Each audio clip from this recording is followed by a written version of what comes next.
At 6:47 a.m. on a Tuesday morning, an HOA Karen made a $2.3 million mistake that would land her in federal prison for 8 years. And it all started with a pair of bolt cutters in the wrong military vehicle. Clang! The sound of those bolt cutters biting through my security chain echoed through perfect suburban silence like gunshots. That metallic snap was the moment Bethany Kensington Wright went from HOA president to federal felon in 30 seconds. See, while I was deployed overseas fighting drug cartels, this power-hungry suburban dictator decided my eyesore vehicle needed to disappear. What she didn't know, that Jeep belonged to a federal drug task force, was loaded with $347,000 worth of classified surveillance equipment, and I'm the kind of federal agent who specializes in taking down criminal organizations. She thought she was stealing some soldier's truck. She actually committed federal crimes that would make cartel bosses jealous.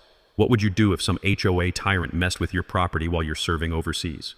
Drop a flag emoji and tell me where you're watching from. Let's see how many patriots are out there. My name's Marcus Tank Rodriguez, and 3 months ago I thought inheriting my grandmother's house would be a blessing. Boy, was I wrong. Willowbrook Estates. Picture-perfect suburban hell where every house is the same shade of beige, sprinkler systems hiss on automated schedules, and the smell of fresh mulch can't mask the stench of entitlement. HOA dues? $150 a month for community standards. Translation: paying some power-hungry Karen to make your life miserable. I'm Army Reserve MP, recently accepted into a federal drug task force. Grandma Rose's house was supposed to be my safety net. Rent it out during deployment, build equity, honor the woman who raised me after my parents died in a car crash when I was 12. That house still smells like her homemade tortillas and Bengay. Every creaky floorboard holds memories of her teaching me right from wrong. Mijo, she'd say, you stand up to bullies, but you do it the right way. Enter Bethany Kensington Wright. Picture a 52-year-old real estate agent who drives a white Lexus SUV and measures grass height with an actual ruler. 7 years as HOA president has turned her into a suburban dictator. Her husband Carl sits on city council, making her feel untouchable. This woman sends violation notices for Christmas lights in January. 2 weeks into my deployment, the email hits my inbox. Violation notice, unauthorized commercial vehicle storage. My government-issued Jeep Wrangler, clearly marked with federal law enforcement decals, was apparently an eyesore. Bethany's interpretation of HOA covenants? Work vehicles prohibited in residential driveways. Here's what she didn't know, that Jeep contains $200,000 worth of surveillance equipment for active cartel investigations. GPS trackers, encrypted radios, covert cameras, federal property that requires department authorization to relocate. The fine? $50 per day, accumulating while I'm dodging bullets overseas. My sister Maya, sweet middle school teacher Maya, tried reasoning with this suburban tyrant. She drove over to explain I was deployed, showed copies of my orders, even offered to cover the Jeep with a tarp. Rules are rules, Bethany snapped, looking down at Maya like she was a bug. If your brother cannot follow simple community standards, maybe this neighborhood isn't right for your family. That phone call from Maya still echoes in my head, the sound of her voice cracking as she sat in Grandma's kitchen. Tank, she threatened to put a lien on the house. She said Carl knows people at the school district that supporting you could affect my job. Maya discovered the pattern. The Johnsons, he's a Marine, got cited for his motorcycle being excessively loud. Sarah Martinez, Navy wife with a deployed husband, was fined for garden gnomes being unprofessional. Every military family in Willowbrook was getting targeted. But here's the kicker. Bethany's violations were made up. I had Maya check the actual HOA bylaws, buried in my grandmother's papers, signed when she bought the house in 1987. Government vehicles were specifically exempted. Emergency services, military, law enforcement, all protected. Bethany was literally fabricating rules, counting on residents being too intimidated or ignorant to check. The community lived in fear. Neighbors whispered over fences but wouldn't speak publicly. Bethany had created a climate where questioning her authority meant becoming her next target. Carl's political connections made opposition seem futile. That's when I realized what I was really dealing with. This wasn't about parking or property values. This was organized harassment of military families by a corrupt HOA board with political protection. The texture of sand between my teeth during that phone call with Maya. The smell of diesel and fear sweat mixing in 120-degree heat. The sound of my grandmother's voice in my memory. Stand up to bullies, but do it the right way. While I was serving overseas keeping drugs off American streets, some suburban princess thought she could steal my family's legacy through fabricated fines and intimidation tactics. Bethany Kensington Wright had just declared war on the wrong federal agent. She thought she was facing some helpless military family. What she didn't realize was that I specialize in dismantling criminal organizations, and her little HOA racket was about to become my next takedown. Bethany's next move came 48 hours later, and it was pure suburban warfare. A registered letter hit Maya's mailbox demanding immediate vehicle removal or emergency towing within 24 hours. Not 48 hours. 24. This woman was trying to steal federal property while I was deployed overseas. The letter, carbon copied to Carl's city council office and the local police, cited immediate health and safety violations and emergency neighborhood degradation. Complete fiction, but wrapped in official letterhead with legal-sounding language designed to intimidate. Maya called me from Grandma's kitchen, and I could hear the panic in her voice mixing with the familiar creak of those old floorboards. "Tank, there's a tow truck circling the block. The driver keeps looking at your Jeep like he's sizing it up." The smell of Grandma's vanilla candles couldn't mask the scent of fear in Maya's voice. This was psychological warfare, suburban style. That's when I unleashed my first counterpunch. I contacted JAG, Judge Advocate General, military lawyers who specialize in eating constitutional violations for breakfast. Staff Sergeant Patricia Williams took one look at my case file, and her expression went from professional interest to righteous fury. "Rodriguez, this woman just threatened to steal federal law enforcement property. That's not an HOA violation. That's a federal felony." Here's something most people don't know. The Service Members Civil Relief Act doesn't just protect military personnel from contract disputes. It specifically prohibits harassment of deployed service members' property. But more importantly, my Jeep isn't just my vehicle. It's federal law enforcement equipment owned by the United States government. Williams immediately filed a formal complaint with Base Command, triggering something beautiful, a federal military liaison review. Suddenly, Bethany's little power trip was on the radar of people with actual authority. But here's where I discovered the real mini twist. And it made everything personal. Maya started digging through Grandma's old HOA documents, and buried in a stack of meeting minutes from 2019, she found a smoking gun. A letter from Bethany to the City Planning Commission, recommending against military housing assistance programs in Willowbrook because transient military populations don't maintain long-term community investment standards. Translation: she'd been trying to keep military families out of our neighborhood for years. The texture of aged paper crumbling between Maya's fingers as she photographed evidence. The sound of her sharp intake of breath when she realized the scope of Bethany's discrimination. Tank. She's been systematically targeting every military family that moves here. The Hendersons got violations for their son's bike being improperly stored. The Washingtons were cited for excessive noise when their baby cried at night. This wasn't random HOA tyranny. This was organized discrimination with political backing. See, Carl had a development deal pending. Luxury condos requiring HOA approval for zoning variances, military families with their unsightly work vehicles and unpredictable deployment schedules hurt the exclusive community marketing angle. Maya's teacher instincts kicked into overdrive. She started reaching out to other targeted families, building a network of documentation. Every fabricated violation, every threatening letter, every intimidation tactic, she was accidentally building a federal discrimination case. But Bethany escalated again, and this time she crossed a line that would haunt her. The sound of expensive heels clicking on concrete echoed through Maya's phone as Bethany conducted her own property inspection of Grandma's house. She was documenting every detail, photographing my Jeep from multiple angles, measuring distances with a tape measure. "Your brother's military service doesn't excuse community non-compliance," she told Maya, with that condescending tone that makes you want to introduce entitlement to reality. "Perhaps your family should consider whether this neighborhood is appropriate for your lifestyle." Code words for, "we don't want your kind here." My counterpunch was swift and devastating. I remotely activated the GPS tracking and security systems in my Jeep, standard equipment for task force operations. The data was beautiful. Bethany had been trespassing on my property 17 times in 3 days, photographing federal law enforcement equipment without authorization. That's not just harassment, that's potential espionage. When my task force supervisor, Captain Sarah Chen, heard that some suburban HOA dictator was surveilling federal drug enforcement equipment and threatening military families, her response was beautifully direct. "Rodriguez, how fast do you want me to make this woman's life complicated?" The federal government was about to introduce Bethany Kensington Wright to consequences she never saw coming.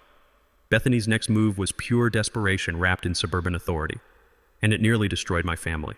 3 days after my JAG complaint, she hired exec safe security to patrol community standards compliance. 2 guards in a white SUV with security plastered on the sides, documenting my Jeep every hour like it was a terrorist threat.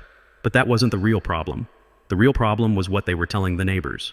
Maya called me in tears, her voice cracking over satellite connection from some godforsaken desert outpost. "Tank, they're saying you're dangerous, that military vehicles in residential areas create security risks. Mrs. Patterson won't even make eye contact with me anymore." The sound of Maya's sobs mixing with desert wind through my phone made something cold and hard settle in my chest. These bastards were destroying my family's reputation while I couldn't defend them. My counterpunch had to be surgical, but I was 8,000 miles away with limited communication windows. I contacted Captain Chen during my next authorized call window, explaining how private security was surveilling federal task force equipment. Her response wasn't what I expected. "Rodriguez, this is tricky. If we come in too heavy, we validate their claims that your vehicle is dangerous. We need them to hang themselves." The mini twist came when I remotely accessed my Jeep's security system. Federal task force vehicles have more surveillance tech than most police stations. Motion sensors, infrared cameras, GPS tracking, and automatic photography of anyone within 15 feet. The footage revealed something that made my blood run cold. Bethany wasn't just documenting violations. At 1:43 a.m., security footage showed her using a flashlight to examine my Jeep's interior through the windows, photographing dashboard equipment, even attempting to open the doors. She was trying to access classified federal surveillance equipment. But here's what really scared me. She wasn't working alone. The footage showed her pointing out specific features to the security guards who were taking detailed photographs of federal communications equipment. The community dynamics were crumbling, and Maya was paying the price. Parents at her school started questioning whether a military family with security issues should be teaching their children. Her principal called her in for a conversation about community concerns. The smell of chalk dust and fear filled Maya's voice during our next call. "Tank, they're destroying my career." Bethany told the PTA that military families bring instability and security risks to neighborhoods. "She's using my job against me." That's when I realized this wasn't just about my property anymore. They were systematically destroying my family's life, and I was helpless to stop it from overseas. The texture of helplessness tastes like sand and rage, sitting in a communication bunker, surrounded by the machinery of war, while some suburban terrorists dismantled my sister's life back home. Bethany's security guards escalated by approaching Maya directly. The lead guard, some failed cop with a power complex, cornered her while she was getting groceries. "Ma'am, we need to discuss your brother's military activities," he said, blocking her path to her car. "That vehicle contains equipment that could pose risks to community safety. We need to know what kind of operations he might be running from that house." Maya, bless her teacher instincts, started recording on her phone. "Are you suggesting my brother, who's serving overseas protecting our country, is some kind of threat to American families?" she asked, voice steady despite the tremor I could hear. The guard stepped closer, invasion of personal space designed to intimidate. "Military personnel sometimes bring home problems. PTSD, weapons, surveillance equipment. We're just ensuring community safety." They were painting me as a dangerous, potentially unstable veteran. Classic military discrimination wrapped in community safety language. But Maya's recording captured something beautiful. The guard admitting they were investigating surveillance equipment in my vehicle. That statement just became evidence in a federal espionage case. My counterpunch came through channels Bethany never saw coming. Captain Chen contacted ExecSafe Security's Federal Licensing Bureau, informing them their guards were conducting unauthorized surveillance of classified government equipment. The guards vanished overnight, but their security company now faced federal investigation for espionage activities. Bethany's response to losing her muscle was pure panic.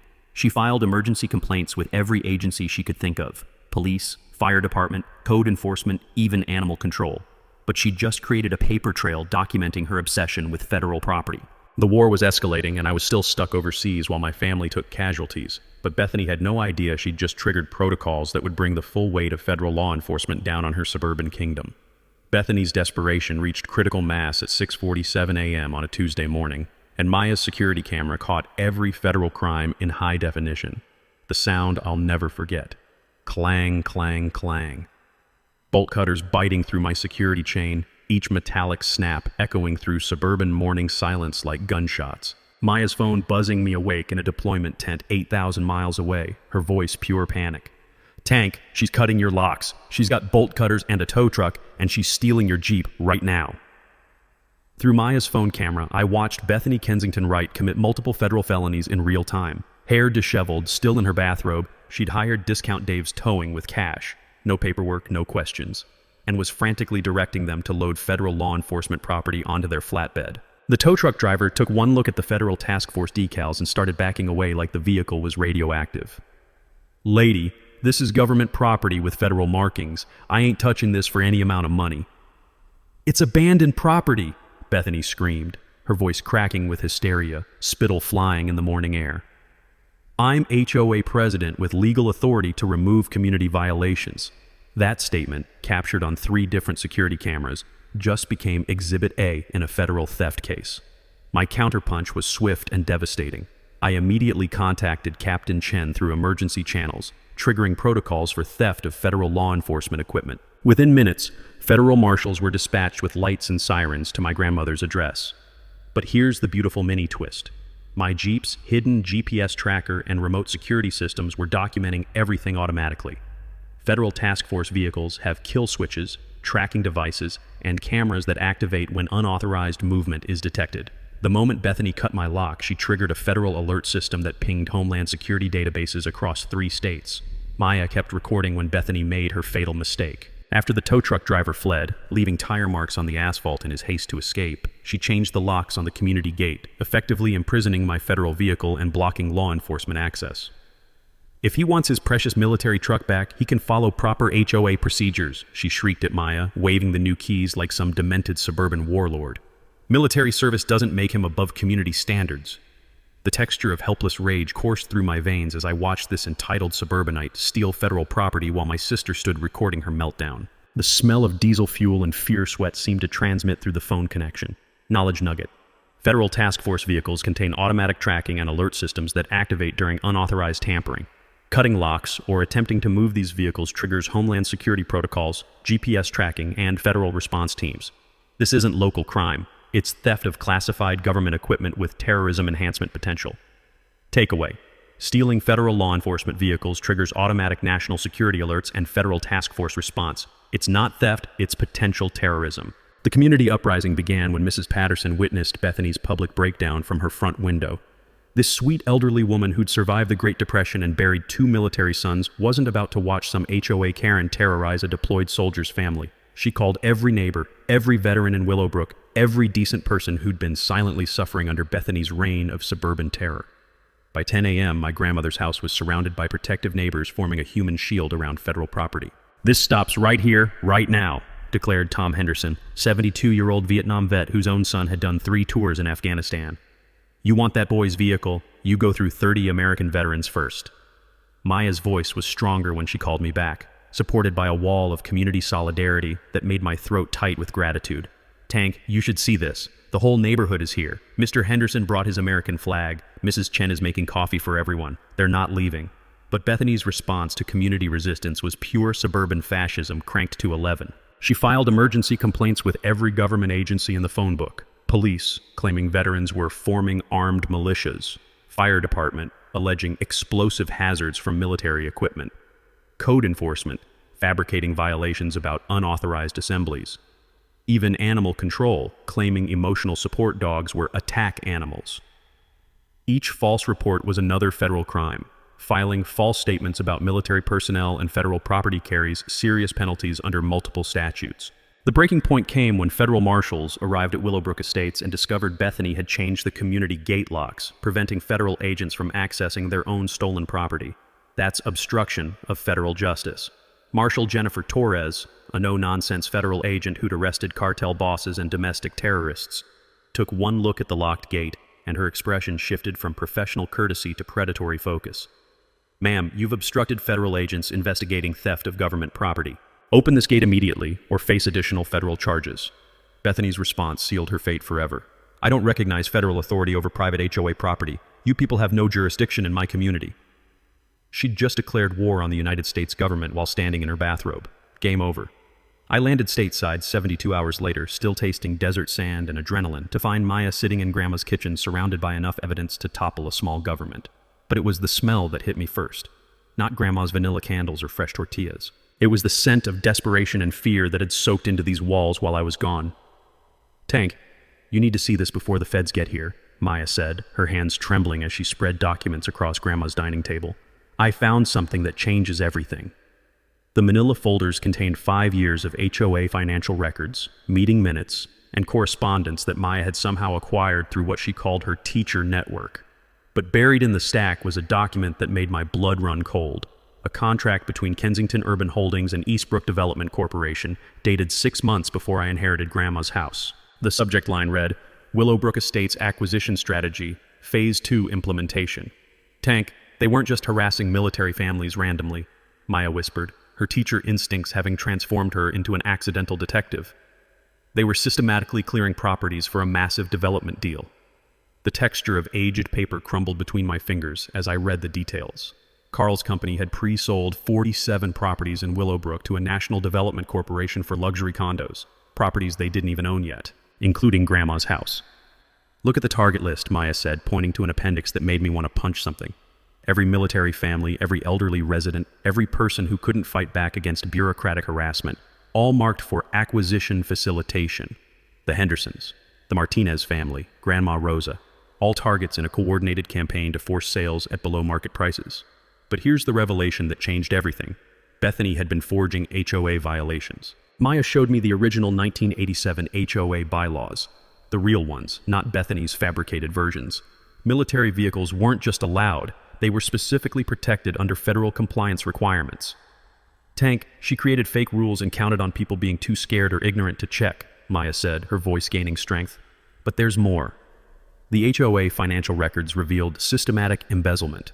Over 3 years, $184,000 in community funds had been diverted to Carl's development company through fabricated consulting contracts and community improvement projects that never existed. Knowledge nugget: when HOA boards divert community funds to personal businesses without resident approval, it becomes federal mail fraud if any communications crossed state lines. The Racketeering, Influenced, and Corrupt Organizations (RICO) Act applies when these crimes form a pattern of criminal enterprise affecting interstate commerce. Takeaway: HOA financial fraud involving multiple properties and systematic targeting triggers federal RICO prosecution. That's organized crime territory with 20-year sentences. The smell of Maya's fear sweat mixed with determination filled the kitchen as she revealed the final piece. "Tank, I think they killed her." She showed me violation notices sent to Grandma during her final hospice weeks, citations for property maintenance failures, and threats of legal action against a dying woman who couldn't even get out of bed. The stress of fighting these fake violations. Her blood pressure spiked every time one arrived. The hospice nurse said she kept asking if we'd lose the house. The sound of my grandmother's voice echoed in my memory. "Mijo, don't let them take our home." I'd thought she was delirious from medication. She was warning me. Maya's transformation was complete. No longer the scared teacher being bullied by suburban tyrants. She'd become a warrior armed with evidence and righteous fury. "Tank, this isn't about your Jeep anymore. This is about organized crime disguised as community governance. They've been destroying families for profit." The power dynamic hadn't just shifted, it had exploded. Federal prosecutors were about to inherit a RICO case involving fraud, conspiracy, civil rights violations, and elder abuse. But the real revelation? I wasn't fighting for my property anymore. I was fighting for my grandmother's memory and every family they'd destroyed. The war had just become personal in ways Bethany never saw coming. The war room materialized in Grandma's living room within 48 hours, and the irony wasn't lost on me. We were planning the destruction of suburban tyranny in the same space where she used to yell at telenovela villains. Maya had transformed into something I'd never seen before. The scared teacher was gone, replaced by a strategic mastermind coordinating between federal agents, veteran networks, and an army of pissed-off neighbors. The smell of serious government business, burnt coffee, stress sweat, and legal documents had replaced Grandma's vanilla candles forever. Captain Chen arrived with 2 federal prosecutors and enough legal firepower to topple a small government. Assistant U.S. Attorney Rebecca Martinez spread Maya's evidence across every surface, shaking her head in amazement. "Rodriguez, I've prosecuted cartel money laundering operations with less documentation than this." That's when she explained something that made my task force training click into place. Back in my federal crimes course, they'd taught us about RICO, the Racketeer, Influenced, and Corrupt Organizations Act. At the time, I thought it was just for mobsters and drug cartels. Turns out, when suburban tyrants engage in systematic fraud and discrimination affecting multiple states, they become federal organized crime.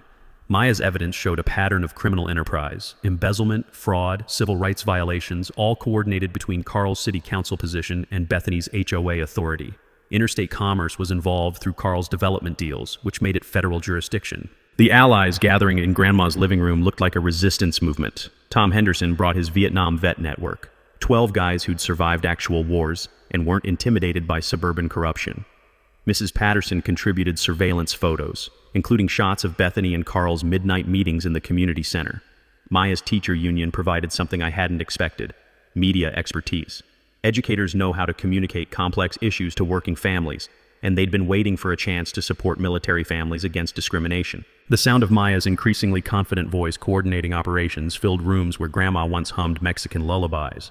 Watching my little sister command federal agents and community volunteers made something tight in my chest finally relax.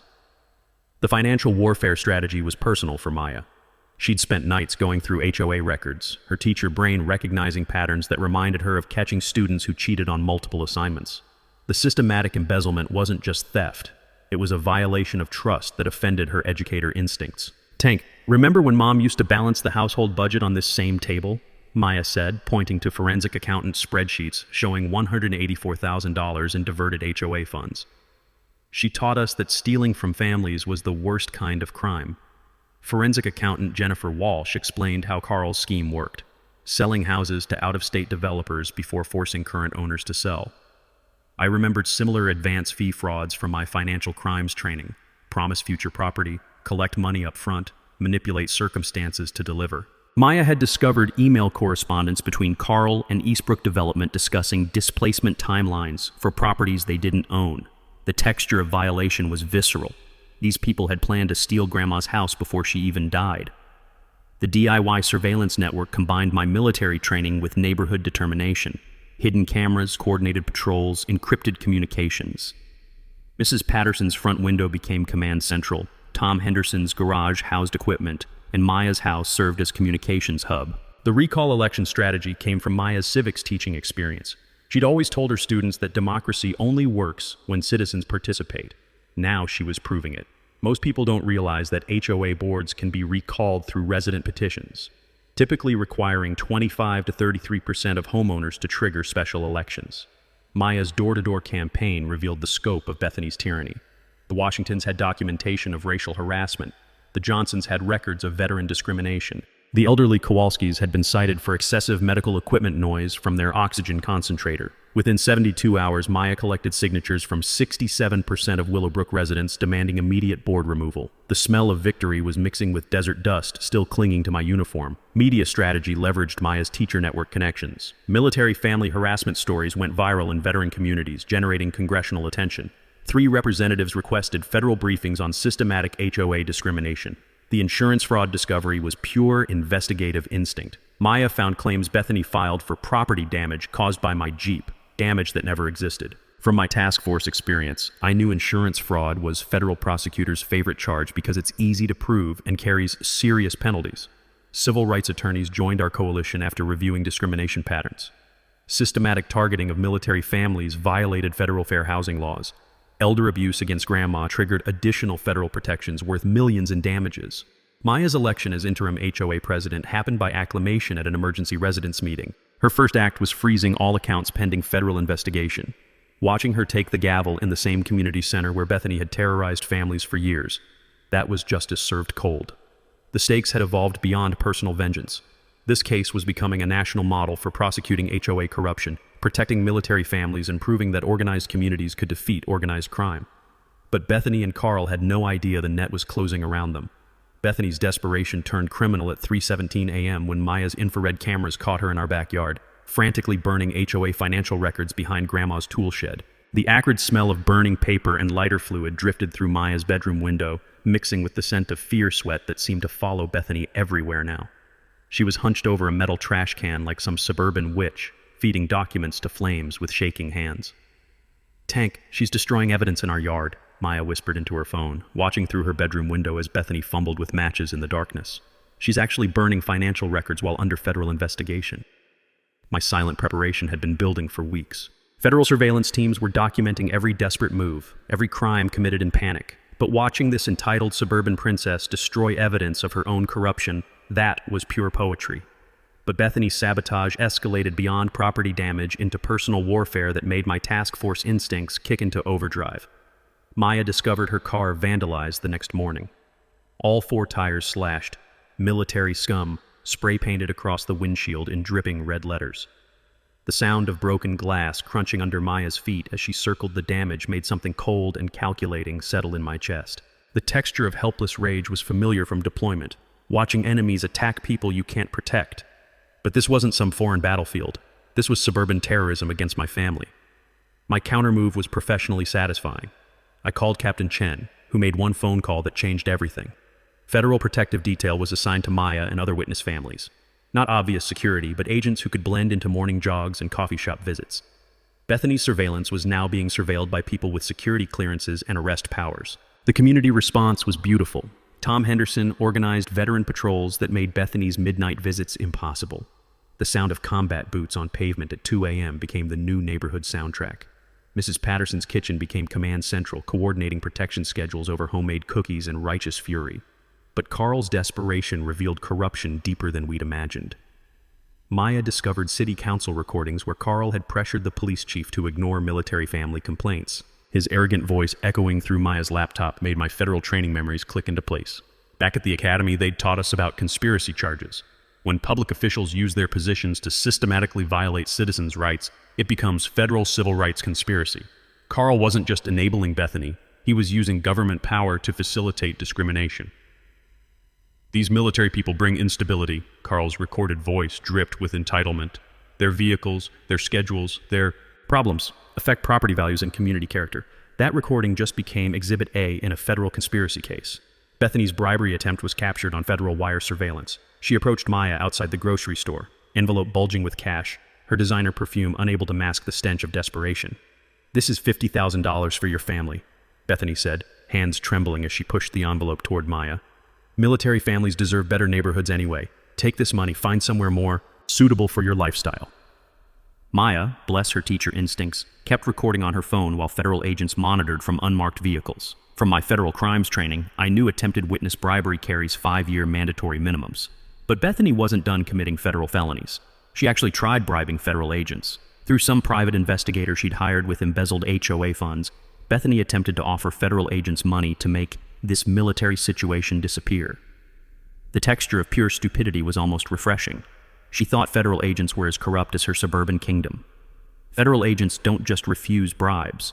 They document them, record them, and add them to case files that ensure decades in federal prison. Carl's political allies started fleeing like rats from a sinking ship. The mayor publicly distanced himself. City council members demanded Carl's resignation. His development company's stock price collapsed when corruption allegations hit state media. The smell of expensive cologne couldn't mask Carl's panic during emergency city council meetings. He tried using city resources to discredit federal investigations, claiming outside military agitators were targeting successful local businesses. Every abuse of office was being documented by federal agents who specialized in political corruption. Maya started receiving death threats, anonymous notes under her windshield, distorted voicemails warning that accidents happen to teachers who don't mind their own business. The sound of Maya's voice cracking during those threatening calls made something primal and protective roar to life in my chest. But my response was calculated federal precision. Threatening witnesses in federal investigations triggers FBI terrorism task forces. Every anonymous threat was being traced through phone records, handwriting analysis, and digital forensics that would make CSI jealous.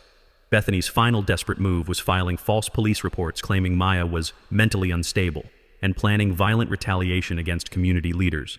She actually told police that military families were forming armed militias in Willowbrook. Filing false reports about federal witnesses during active investigations isn't local crime.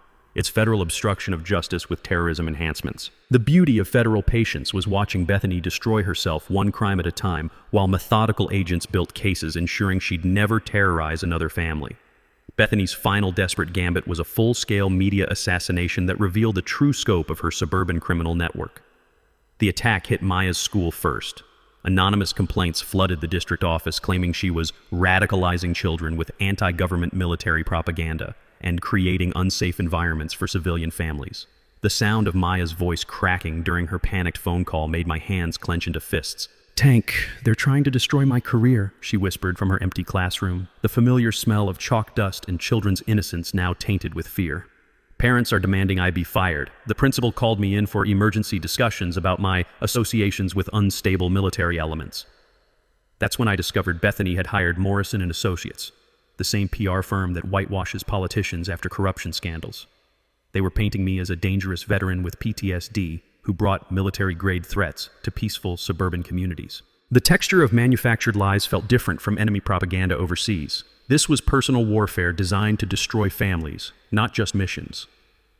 My silent preparation had been months in the making, and Maya's documentation skills had evolved beyond anything I'd seen in federal training.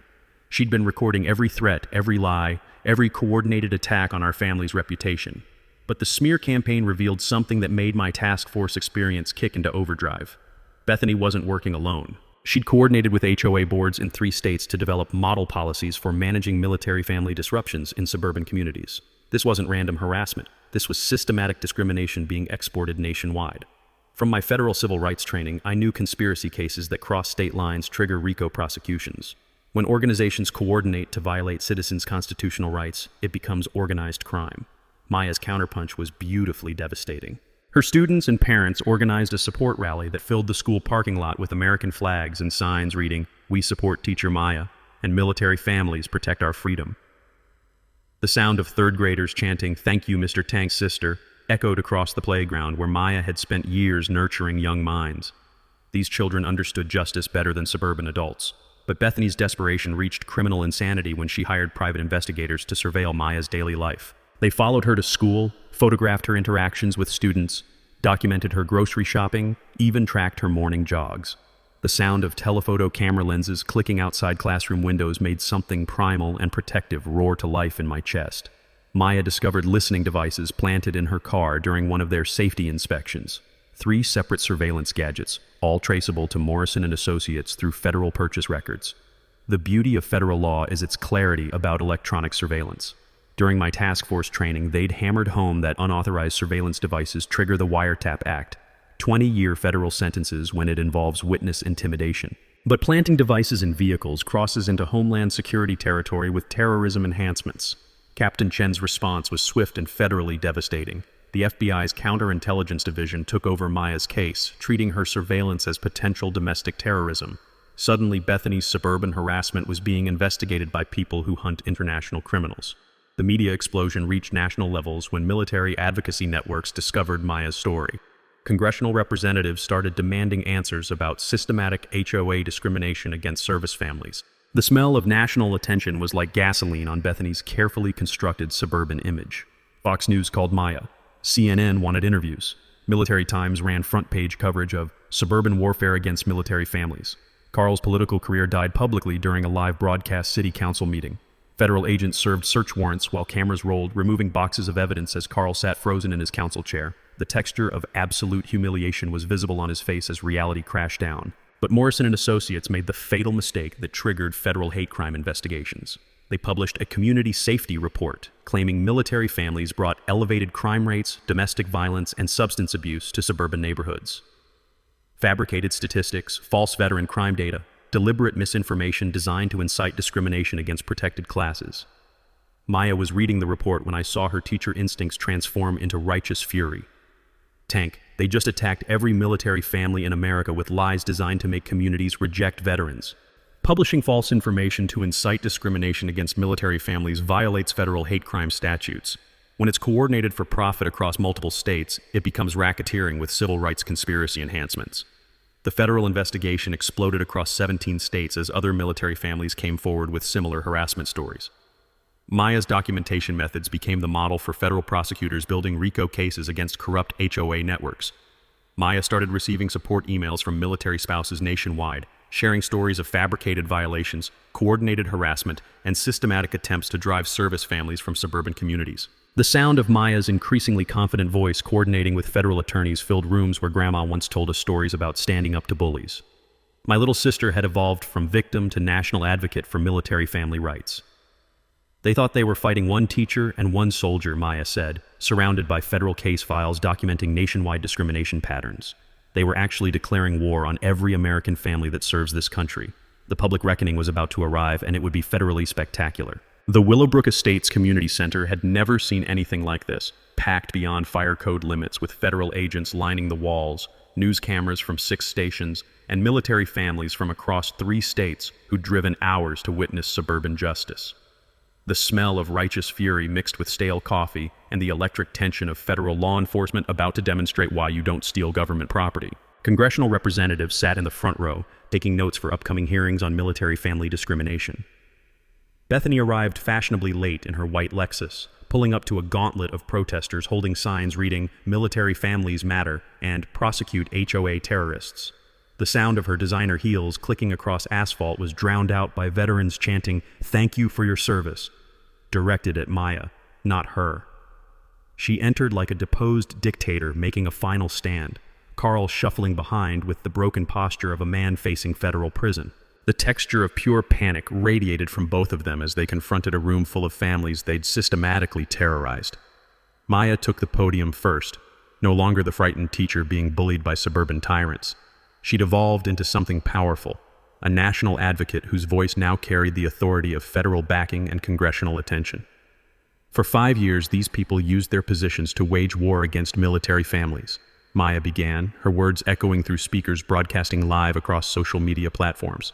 They fabricated rules, embezzled funds, and coordinated discrimination campaigns that violated every principle this country stands for. Thunder rolled through the community center as the crowd erupted in applause that shook the windows. Federal prosecutor Rebecca Martinez stepped forward with evidence boxes representing months of investigation into what she called organized suburban crime. Her voice carried the weight of federal authority that makes criminals realize their amateur hour is over. The United States government has compiled overwhelming evidence of criminal conspiracy involving federal property theft, civil rights violations, witness intimidation, embezzlement, and obstruction of justice, she announced, each charge hitting like a judicial sledgehammer. Tom Henderson spoke for the veteran community, his Vietnam-weathered voice trembling with emotion. My son served 3 tours protecting this country's freedom. These people thought they could spit on that sacrifice for their personal profit. Today, they learned they were wrong. But the mic drop moment belonged to me. I approached the podium feeling Grandma's presence, her voice echoing in my memory. Stand up to bullies, mijo, but do it the right way. This was the right way. Bethany Kensington Wright thought she was cutting locks on some soldier's personal vehicle, I said, my voice cutting through absolute silence. What she actually did was interfere with an active federal drug operation, compromise classified surveillance equipment, and steal property belonging to the United States government. The collective gasp that filled the room sounded like air being sucked from the building. That Jeep contained surveillance equipment worth $347,000 and evidence from ongoing cartel investigations spanning 4 states. When she cut those locks at dawn, she didn't just commit theft. She compromised national security operations that keep drugs off American streets and protect American families. Bethany's face went the color of old concrete as the true scope of her federal stupidity became clear. She'd graduated from suburban bully to someone who'd interfered with national security. But her real crime wasn't stealing my vehicle, I continued, feeling years of rage transforming into something cold and judicial. Her real crime was waging systematic warfare against military families, using government corruption to steal from the community that trusted her, and believing that suburban entitlement trumped federal law. The crowd exploded into standing ovation, shouts of "lock her up," mixing with "justice for our heroes," as federal agents stepped closer to their targets. Federal Marshal Jennifer Torres moved with practiced precision that spoke of years arresting people who thought they were above the law. She approached Bethany's seat with handcuffs and the kind of federal authority that can't be bargained with or bribed. Bethany Kensington Wright, you're under arrest for theft of federal law enforcement property, conspiracy to violate civil rights, embezzlement of community funds, witness intimidation, and obstruction of federal justice. The sound of handcuffs clicking shut echoed through speakers as cameras captured the moment suburban tyranny met federal consequences. Bethany's expression shifted from defiance to the dawning realization that her suburban kingdom couldn't protect her from federal prison. Carl tried fleeing through the back exit like the coward he'd always been, but ran straight into federal agents who'd anticipated exactly that move. His arrest was less dramatic but equally satisfying, watching corruption meet accountability in real time. The federal protection of military and law enforcement equipment had become brutally educational. These aren't just vehicles, they're classified government assets protected by laws carrying mandatory minimum sentences. When suburban terrorists interfere with federal operations, they discover that local corruption meets federal consequences with mathematical precision. Maya was interviewed live by national media, her transformation from terrorized teacher to military family advocate inspiring congressional action. This proves that organized harassment of military families is federal crime, she told cameras broadcasting to millions. No HOA board, no matter how corrupt, is above the United States Constitution. The taste of victory was sweeter than every memory of Grandma's kitchen, mixed with the satisfaction of watching bullies discover that federal law doesn't negotiate. 18 months later, I stood in Grandma's kitchen reading the final sentencing report, and I could almost hear her voice saying, "Justice served the right way, mijo." Bethany received 8 years in federal prison with no parole, plus $647,000 in restitution to affected families. The federal judge's words became legendary in legal circles. Your systematic harassment of military families represents domestic terrorism disguised as community governance. This court will not tolerate suburban tyranny. Carl got 6 years and lifetime prohibition from public office. His development empire collapsed completely, with $3.2 million in community settlements ensuring that every family they'd harassed received compensation for years of suffering. But the real victory was watching our neighborhood transform from a place of fear into a community that protects its own.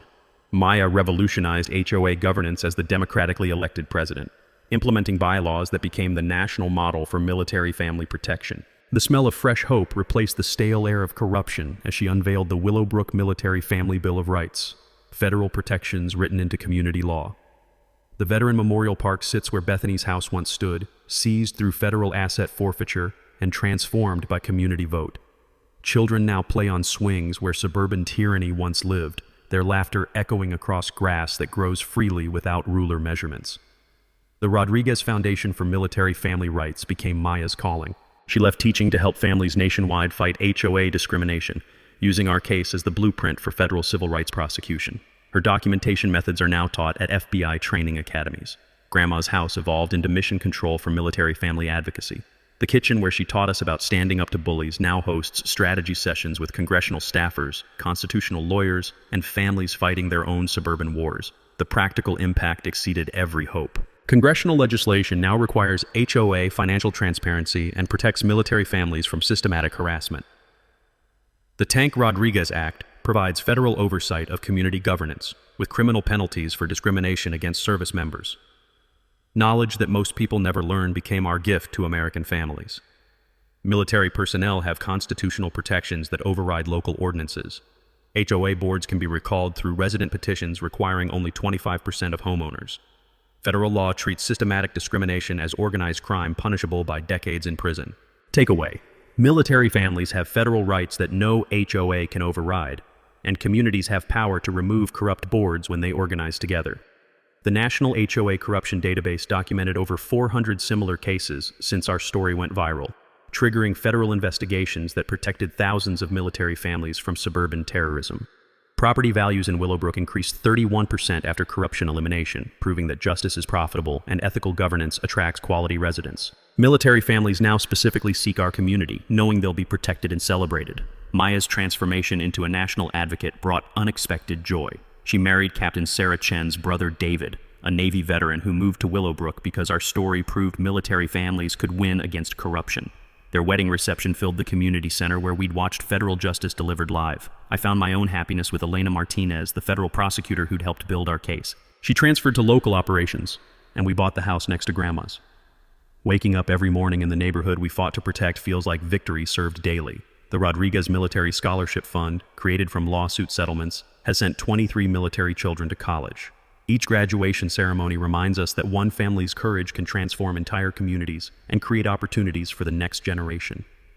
Mrs. Patterson, now 91 and still the neighborhood's conscience, cuts the ribbon at every community event. "Your grandmother knew you'd do something special," she tells me during park dedications, her eyes bright with satisfaction. "She just didn't know you'd save the whole neighborhood." At the moment that made everything worthwhile came during our first annual Freedom Day celebration. Hundreds of military families gathered in the park where Bethany's tyranny once lived, sharing stories of victory over suburban corruption. The sound of children's laughter mixing with veterans' pride, the smell of barbecue and freedom filling air once poisoned by fear. The texture of Maya's hand in mine as we watched families gather safely in the community Grandma loved. But my favorite moment happens every morning when I see Old Glory flying over houses where military families live without fear of harassment. This is what victory tastes like. Justice served, community healed, and the knowledge that bullies can be defeated when good people organize and fight back. Share your HOA nightmare story in the comments. The Rodriguez Foundation provides free legal assistance to military families fighting suburban discrimination. Subscribe for more stories about defeating corruption through community courage, and hit that notification bell if you believe every veteran deserves a safe home. From all of us here at HOA Stories, thanks so much for watching today's HOA Karen Meltdown. If you enjoyed seeing neighbors stand their ground and karma catch up, smash that like button, leave a comment with your thoughts, and subscribe so you won't miss the next HOA drama we bring you.